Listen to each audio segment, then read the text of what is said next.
dal leen ak jàmm wàllu mbënn mi ak tamit màggalu Touba moo gën a fës ci yéenekaay yi génn tey jii nii Dakar kat fi mu toll nii ndox mi da koo nanguwaat loolu moo gën a fës ci yéenekaay bi Sud Quotidien su naataango ñuy fësal ne démb kat daanaka li xew Dakar dafa jéggi dayo torop quartier yu bëri kat ndox mi da koo nangu woon dem ak dikk bi nag nekkoon lu jafe lool xar kanamu Dakar daal di soppeeku bu baax a baax ndaxte kat gox yu bëri ndox mi daf koo nangu woon suñu naataango yi ne yemul Dakar rek Ndar tamit am na ay kër yoo xam ne kat ndox ma daf koo nangu waaye tamit tali kenn mënu fa woon jaar Matam na ñaari xale ñoo fa ñàkk seen bakkan ba ab miir daal di daanoo ca Mbuur tamit pont wu ñenn bi moom moo daanu moo tax sax ba kenn mënut dem fële ca Gànjool quotidien di def taxaw seetlu ne kat muy Grand Yoff Parcelles Assainies Pikine ak tamit Guédiawaye Rufisque ak Diamniadio gox yu bëri nag ndox mi da koo daal di nangu dem ak dikk ba tamit nekkoon loo xam ne kat métti woon na ndaxte kat tali yu bëri dafa daggoon ci ndox mu bëri mi nga xam ne kat wàcc na fii ci Ndakaaru ñu jàpp ne kat jafe-jafe yi taroon na trop rax ci dolli tamit géej gi mu nga yéeg fële ca Thiaroye-sur-Mer fleuve Gambie ak tamit fleuve Sénégal ñoom daanaka rek ñu ngi yéeg bu baax a baax moo tax sax ñu bëri di am nag tiit ak njàqare ci li nga xam ne xewoon na daaw suñu naataango yemuñ foofu ne nañ kat am na sax ku ci ñàkk bakkanam fële ca Tambacounda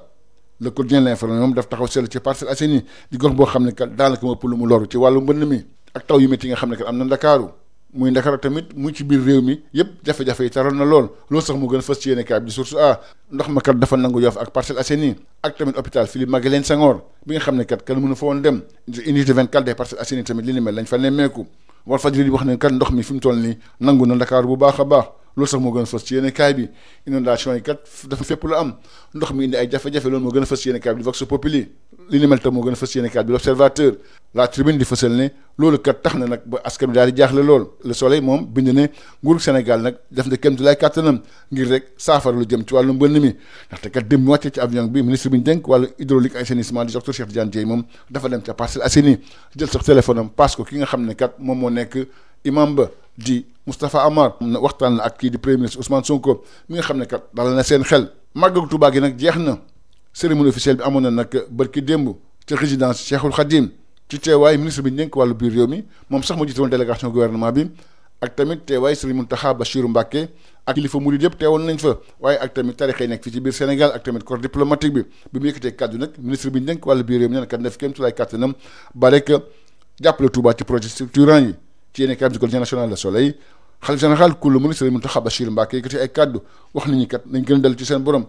waaye tamit boole ci ak liggéey ci yéenekaay bi di l'informer ki nga xam ne moo yor commission communication ak culture moom yëkkati ay kàddu Abdoul Ahad Mbacké Gaïndé Fatma nee na kat am na yoo xam ne bëggoon koo gis Touba moo tax sax dina jël ay matuwaayam rawatina li nga xam ne kat mooy taskatu xibaar yi nga xam ne kat ñoo fay teew l'informer def taxaw seetlu ci wàllu bilan bi nee na kat am na fanweeri nit ñoo xam ne dañoo ñàkk seen bakkan ñaar fukk ak juróom-benn kat ci wàllu accident la ñu ñàkkee seen bakkan ci wàllu convocation bu conseil municipal bu Ndakaaru yéenekaay bi l'informer di fësal ne Balla Moussa Fofana wax na kat Ngoné Mbengue mu convoqué conseil municipal bu Ndakaaru gën gaa yeex ñaar fukk ak juróom-ñaar ci weeru août bii ñu nekk ngir rek ñu fal maire bu yees bi loolu nag ci requête ministre bi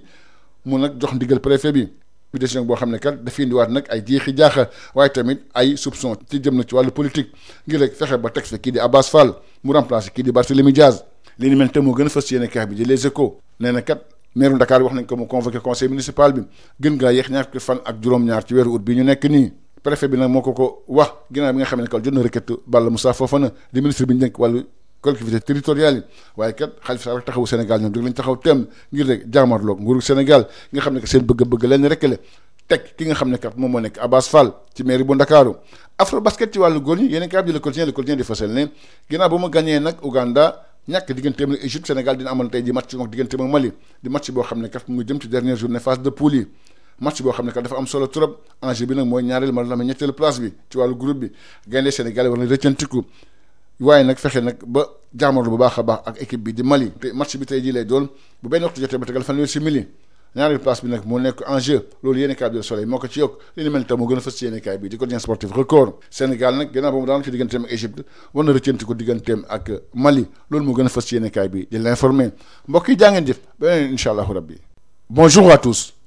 Les inondations et la 131e édition du Grand Magal de Touba sont les principaux sujets développés dans les journaux ce samedi. Dakar encore sous les eaux, c'est le titre qui barre la ligne de Sud Quotidien. La capitale sénégalaise a renoué avec le cauchemar annuel après 2 jours de pluie torrentielle. Dakar s'est réveillé paralysé avec des quartiers submergés,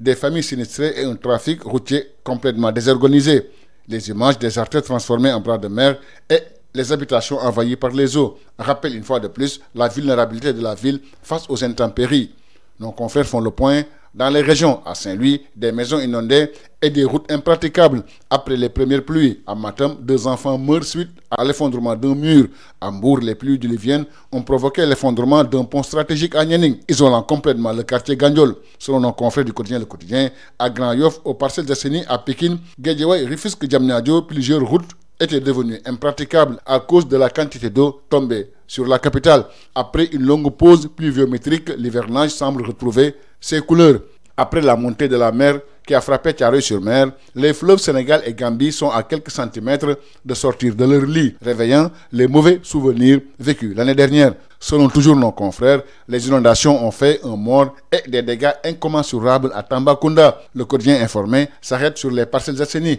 plusieurs quartiers envahis par les eaux. Forte inondation à Dakar, l'est du pays sous la montée des eaux des fleuves Gambie et Sénégal. Ça patauge et ça a peur, c'est le titre qui barre la ligne du quotidien Source A. Entre Yoff et Parcelles Assainies, les populations sont piégées par les eaux de pluie. L'hôpital Philippe Maguilène Senghor devient impraticable. L'unité 24 des Parcelles Assainies envahie par les eaux. À l'intérieur du pays, à l'image de Kédougou, Matam et Bakel, les cotes d'alerte sont presque atteintes. Pluie diluvienne et inondations, eau de malheur, c'est le titre qui barre la ligne du quotidien Walfadjri. Des inondations presque partout. L'eau et l'eau de désolation, écrivent nos confrères du quotidien Vox Populi. Les pays en proie à des séries d'inondations, selon l'Observateur. Dakar sous les eaux, l'angoisse chez les populations, ajoute nos confrères du quotidien La Turbine. Dégâts suite à des intempéries à Dakar et en région, l'État se mobilise, c'est le titre qui barre la ligne du quotidien national Le Soleil. Selon mon confrère, le ministre de l'Hydraulique et de l'Assainissement, Dr Cheikh Tidiane Dièye, à peine descendu de l'avion de retour d'Afrique du Sud, s'est rendu directement auprès des sinistrés. Des Parcelles Assainies sur place, le chef du gouvernement a appelé au téléphone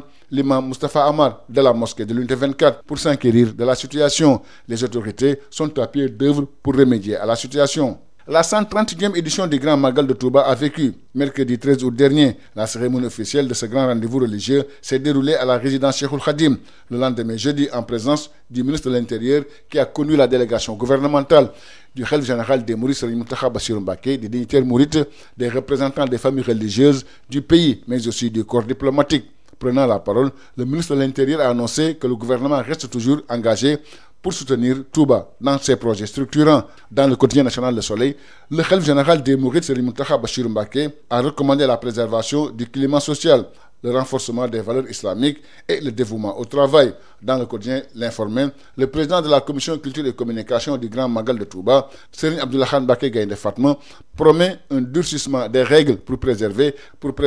la dimension religieuse de l'événement. Nous restons avec nos confrères qui révèle que le Magal de Touba a été endeuillé avec 30 morts, dont 26 sur les routes. Convocation du conseil municipal de Dakar, selon le quotidien L'Informel, en enjoignant le maire par intérim Ngoné Mbengue de convoquer le conseil municipal d'ici le 27 août pour l'élection du nouveau maire de Dakar sur requête du ministre des collectivités territoriales. Le préfet de la capitale relance la bataille pour la ville, une décision qui ravive les soupçons d'ingérence politique et de stratégie du pouvoir pour s'emparer de Dakar. Remplacement du maire de Dakar, le pouvoir ne recule pas. Ce sera le 27 août prochain, au plus tard. C'est le titre qui barre la ligne du quotidien Les Échos. Selon mon confrère, le maire a été sommé de convoquer une session extraordinaire du conseil municipal. Le préfet a été saisi par le ministre des collectivités territoriales. Selon Balla Moussa Fofana, le recours en cassation n'a aucun effet suspensif. Le pouvoir déterminé à installer Abass Fall, Tahaou Khalifa en tête en ordre de bataille, ajoute mon confrère. En sport, afro-basket masculin, selon le quotidien,